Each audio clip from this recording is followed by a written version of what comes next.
Live from San Jose, California, in the heart of Silicon Valley, it's theCUBE, covering Hadoop Summit 2016. Brought to you by Hortonworks. Here's your host, John Furrier. Hello everyone, welcome back to Silicon Valley Live. This is theCUBE here at Hortonworks Hadoop Summit 2016. This is theCUBE, SiliconANGLE's flagship program, where we go out to the events and extract the signal from noise. We have two guests back on theCUBE, Wang, Senior Director of Product Marketing, Hortonworks, and Matt Morgan, VP of Products and Alliances. Welcome back, good to see you guys. Yep, nice Last time we saw you guys in Dublin, at the update. Alliances, Matt, is really, really hot. We talked about the data in flight in Dublin. These two things, again, the center of the show here.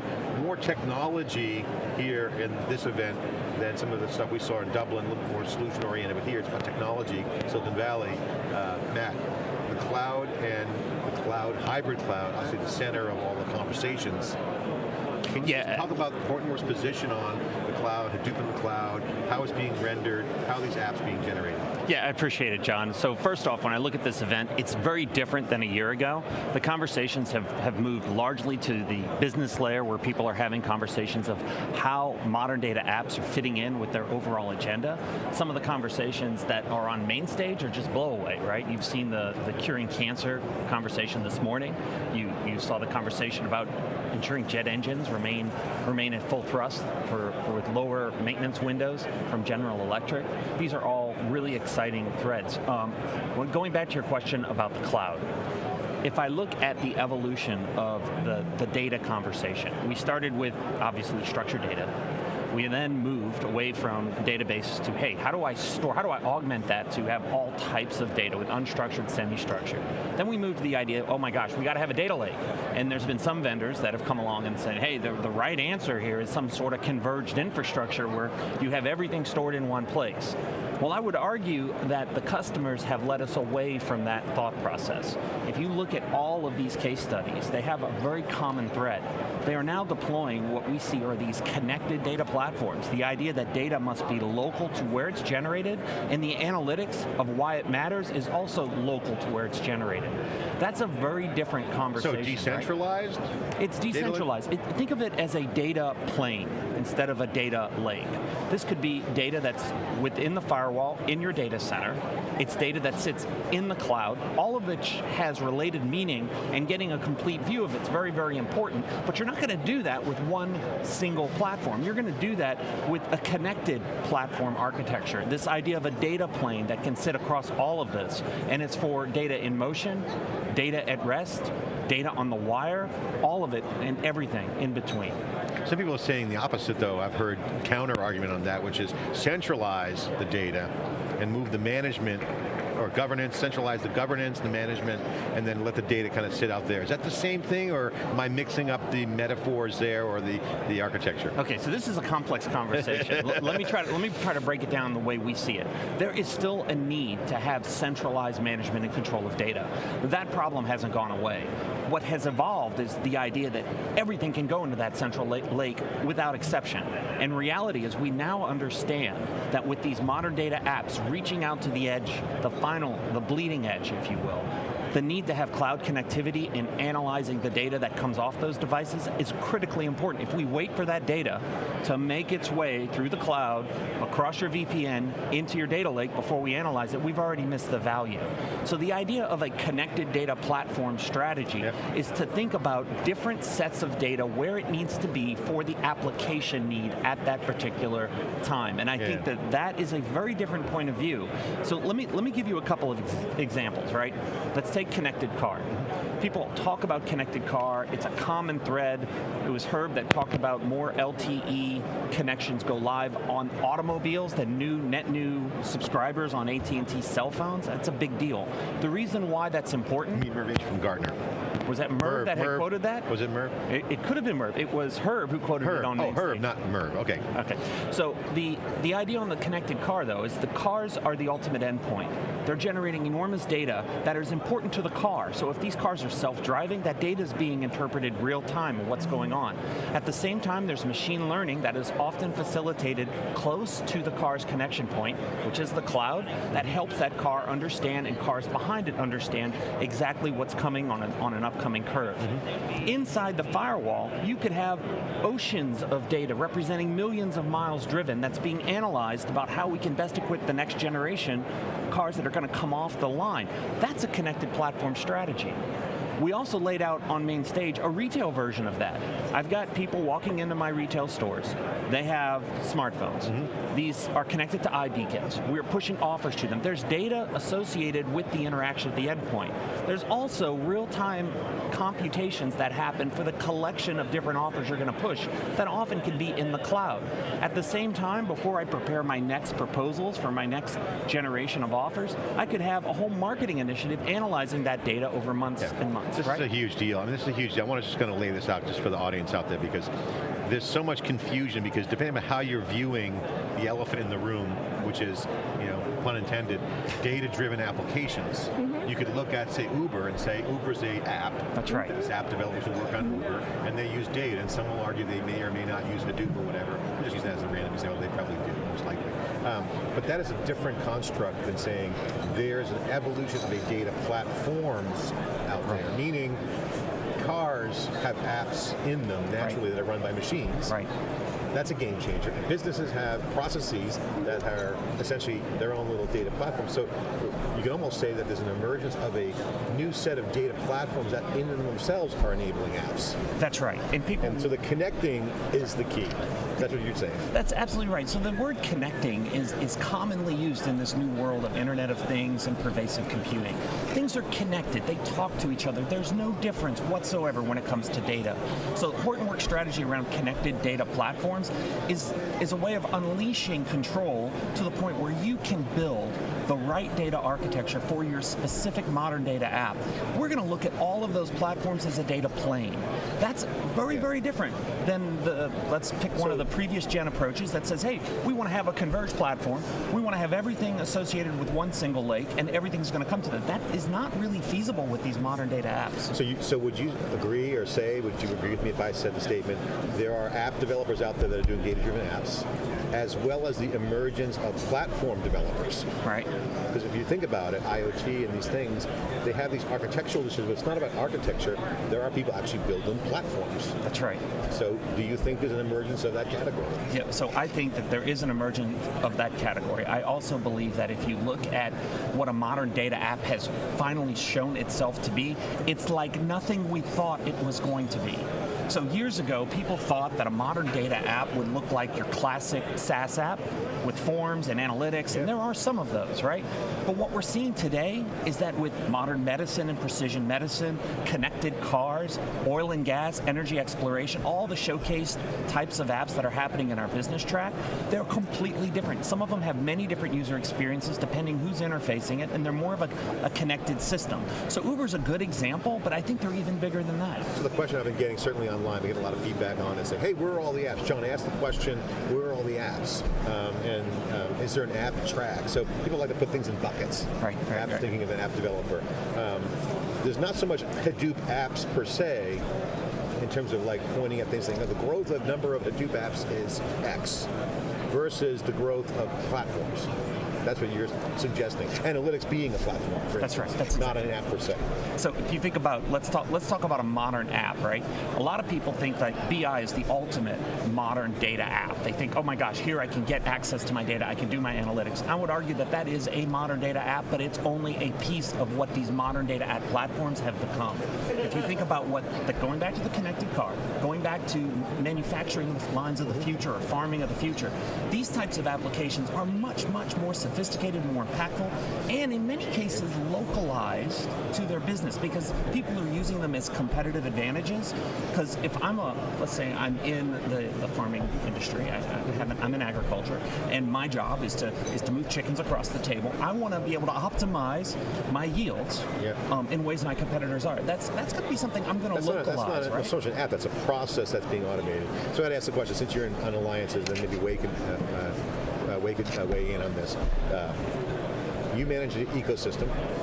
If the market has changed to a direction that people didn't see, or it's moving in this new growth area you're mentioning, we'll call it just platform development, just as a placeholder, that would imply that there's a lot of pivoting going on. That's right. In the ecosystem. So I got to ask the question, and this is something that I haven't seen yet, but in 2009, the Sequoia Capital wrote the memo, RIP, stop funding startups.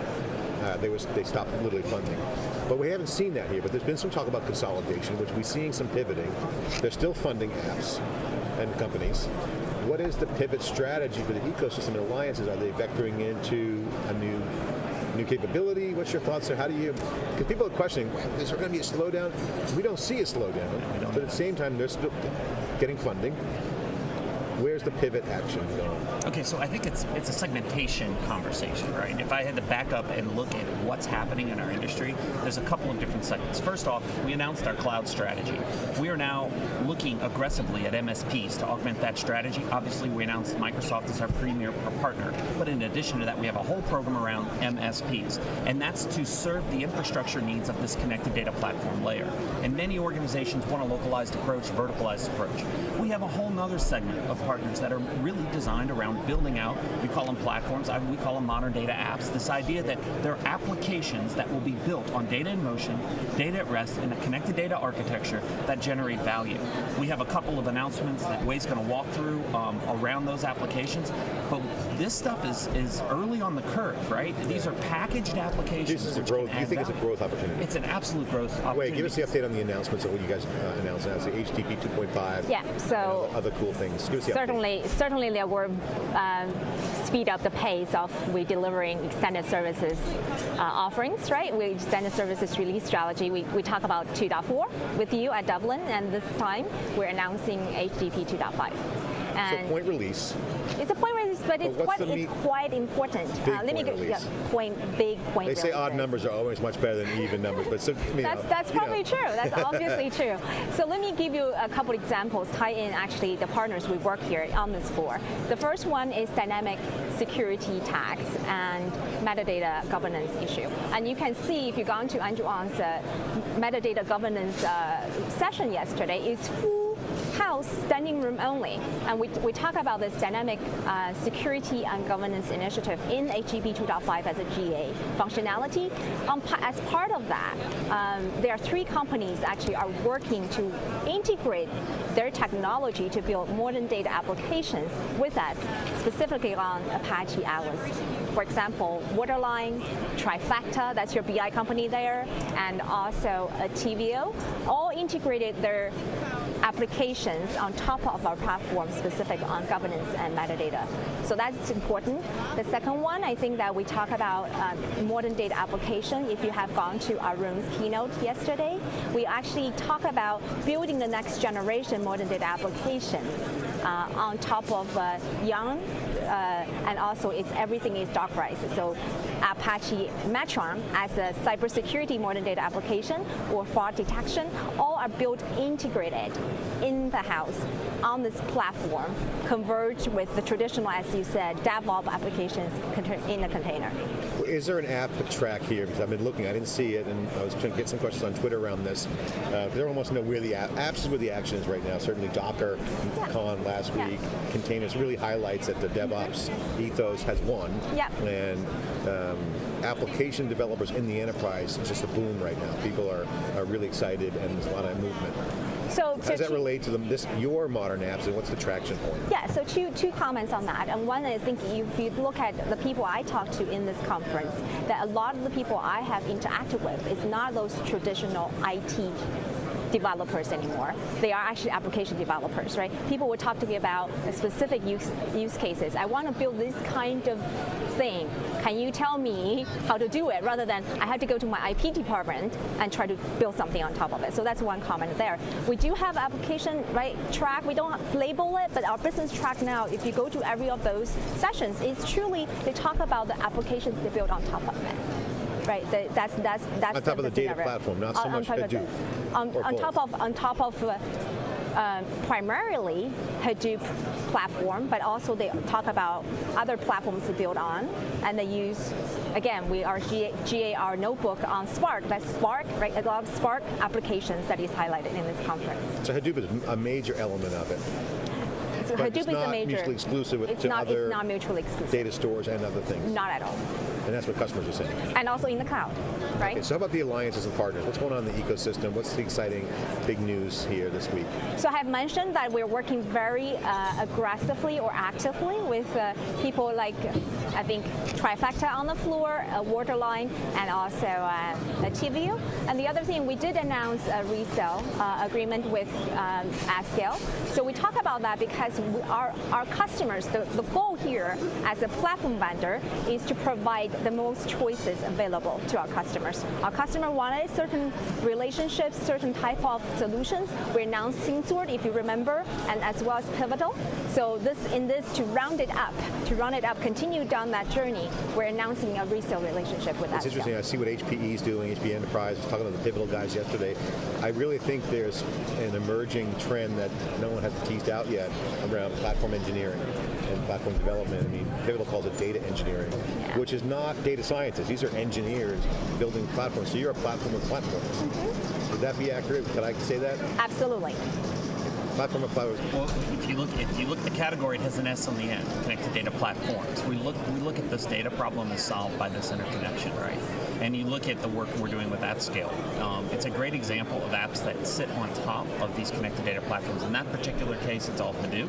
But the idea of a single vendor being able to provide a BI tool for cubing directly to a business analyst gives you a complete solution. You know, in technology development circles, there's always the word religion tossed around. You know, they have certain religious wars go on when they talk about platforms. So you guys are suggesting your religion would be not converge, but connect. That's correct. That's Yep, well said. that's a good summary. And converge means throw everything into one data lake. Define converge versus connect real quick. So, I'll make a comment about data lakes. Still important. You're still going to have data lakes, okay? But you may have a cybersecurity data lake. You may have a marketing data lake. You may have a data lake in the cloud for the connected car strategy. Our argument is it doesn't have to be a single lake. Mm-hmm. Our argument is we understand these needs. There's a power law of lakes. Exactly. And niche lakes, big lakes, little lakes. And data gravity. Finger lakes. Yep. And you need to have a platform strategy that's going to be very related to the idea that there will be more than one, right? And that's what a connected strategy is. That's where the difference becomes a converge versus connected. And the best way to pay that off is look at HPE. HPE announced today that they're transforming their entire IT stack around the Hortonworks connected data platforms approach at the data layer, and they're actually replacing some of that converged approach. So they had that stuff installed, they had tried it, they had looked at it, but their strategy is moving much more toward composable. That's their big. That's the phrase they use. Essentially, you could argue is platform building. That's right. Versus converged hardware. Box moving. Yeah, that's right. Box moving. That's their challenge. It's the app moving in the cloud. Awesome. Yeah. Wei, Matt, thanks so much for sharing the insight. Congratulations on the announcement. We'll be watching the platform of platforms, converged versus connected, the religious wars of platforms. War, of course, in the press, you always kind of create a war out of something. But thanks so much for sharing. It's theCUBE here live in Silicon Valley for Hadoop Summit 2016. We'll be right back with more after this short break.